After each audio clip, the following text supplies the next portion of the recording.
आप सभी लोगों को डॉक्टर एन.के. शर्मा का बहुत बहुत नमस्कार। रेकी हीलिंग फाउंडेशन की तरफ से मैं आप सब लोगों का स्वागत करता हूं हमारे कार्यक्रम द अवेकनिंग में। अवेकनिंग का मतलब क्या है कि जागना है। क्यों जागना है? क्योंकि कब तक रोगों को भोगते रहोगे? तुम्हें उपहार के रूप में परम स्वास्थ्य जब मिला हुआ है तो क्यों रोगों में भोग रहे हो? क्यों ऐसे जीवन जी रहे हो कि जहां रोग ही रोग है? इससे मुक्त हो सकते हो, इसलिए जागना है। जागना क्यों है? क्योंकि समृद्धि आपका परम अधिकार है। क्यों निराश, असफल और गरीब बन के जी रहे हो? क्यों हम अपनी मैक्सिमम पोटेंशियल को क्यों इस्तेमाल करके क्यों हम अपनी सर्वोच्च शिखर को हम क्यों न छुएं? सवाल ये पैदा होता है। इसलिए आपको जागना है। और जागना किस लिए है? कि इस संसार में आए हो तो कब तक इन तनावों में, भय में, दुख में जियोगे? क्यों तुम परम आनंद की अवस्था में जी नहीं सकते? और तुम भी क्यों नहीं जागकर बुद्ध जैसी अवस्था, महावीर जैसी अवस्था, नानक जैसी अवस्था तुम भी क्यों नहीं प्राप्त कर सकते? तुम्हारे में क्या प्रॉब्लम है? तो उसके लिए जागना है। तो दोस्तों, ये जो कार्यक्रम है, ये अवेकनिंग, इसका मतलब ये है आप मामूली नहीं हो, आप एक्स्ट्रॉर्डिनरी हो। आपको भगवान ने सिर्फ कोई शारीरिक, मानसिक और भावात्मक क्षमताएं देकर नहीं भेजा है। आपके अंदर उसने ऐसी ऐसी परामानसिक क्षमताएं आपको देकर भेजा है कि कहीं पर भी भगवान ने मांगने की जगह ही नहीं छोड़ी और किसी पे उसने निर्भर भी नहीं किया। ना तुम्हें पंडितों के पीछे भागना है, ना कोई ज्योतिष के पीछे, ना कोई तांत्रिक के पीछे, ना कोई बाबा के पीछे और ना किसी गुरु के पीछे। सब कुछ तुम्हारे भीतर है। तो इसके लिए जागना है। और हर आदमी में होती है सेल्फ हीलिंग पावर। दोस्तों, हम अपने सेल्फ हीलिंग पावर पे भरोसा नहीं करते।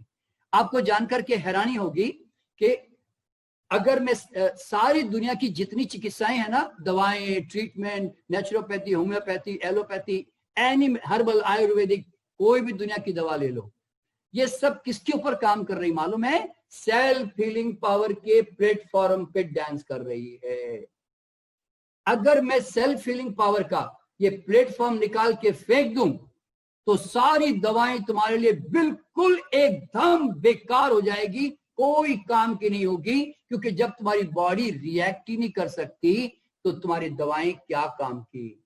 तो आपको समझना क्या मालूम है? It is my body which is acting on the medicine, medicine is not acting on me.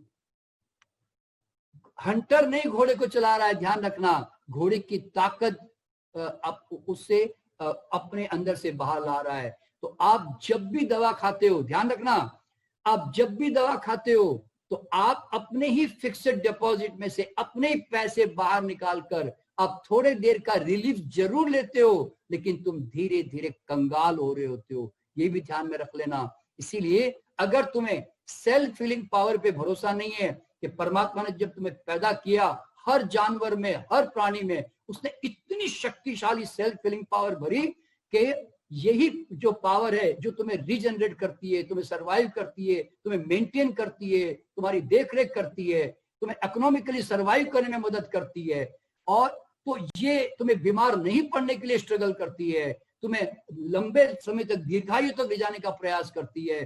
तो ये सेल्फ हीलिंग पावर पे तुम्हें भरोसा नहीं है।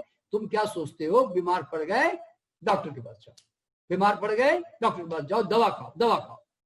अगर आपका ये भरोसा है कि दवा खाने से मैं ठीक हो जाऊंगा तो तुम बहुत बड़े धोखे में हो। क्यों? तुम अपने आप को कंगाल करने के रास्ते खोज लेते हो।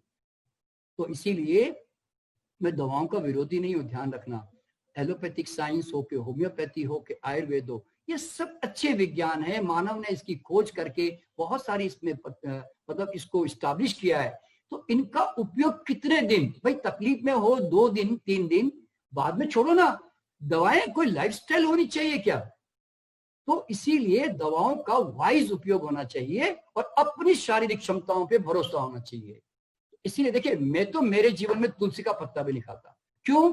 मुझे मालूम है कि मेरा शरीर मुझे 24 घंटे स्वस्थ रखने के लिए, नॉर्मल रखने के लिए संघर्ष कर रहा है। मुझे तो मेरी शरीर की मदद करनी है बस। मैं इसमें बाधा ना बनूं। बाधा नहीं बनना ही तुम इसकी मदद करने का तरीका है। याद रखना, बीमारी कभी कॉम्प्लिकेटेड नहीं होती। दवा खाना और बीमारी में खाना खाना, ये 2 बीमारी के सबसे बड़े दुश्मन होते हैं, जो बीमारी को कॉम्प्लिकेशन की तरफ लेके जाते हैं। इसलिए believe in your self healing power. मेरे यहाँ पर कोई स्टाफ बीमार पड़ता है ना, तो आपको जानते हो अब मैं क्या शब्द इस्तेमाल करता हूं? Enjoy your sickness. दोस्तों यूट्यूब पे जाइएगा, मेरा एक वीडियो है यूट्यूब पे, एंजॉय योर सिकनेस, सुनिएगा। क्यों बोल रहा हूं मालूम है? सिकनेस, देखिए शरीर का हर एक कदम, हर एक एक्शन तुम्हें मारने के लिए नहीं होता, ध्यान रखना। तुम्हें नॉर्मल करने के लिए, तुम्हें बैलेंस करने के लिए, तुम्हें रिजनरेट करने के लिए, तुम्हें जिंदा रखने के लिए करता है। आज बुखार भी आता है, सूजन भी आती है, बॉडी जो भी करती है वो अपने भले के लिए करती है। लेकिन तुम्हें क्या सिखाया गया? ये शरीर तो बेवकूफ यंत्र है, इसको डॉक्टर कहता है हम इसको ठीक करेंगे जी, इसको मैनेज करेंगे जी।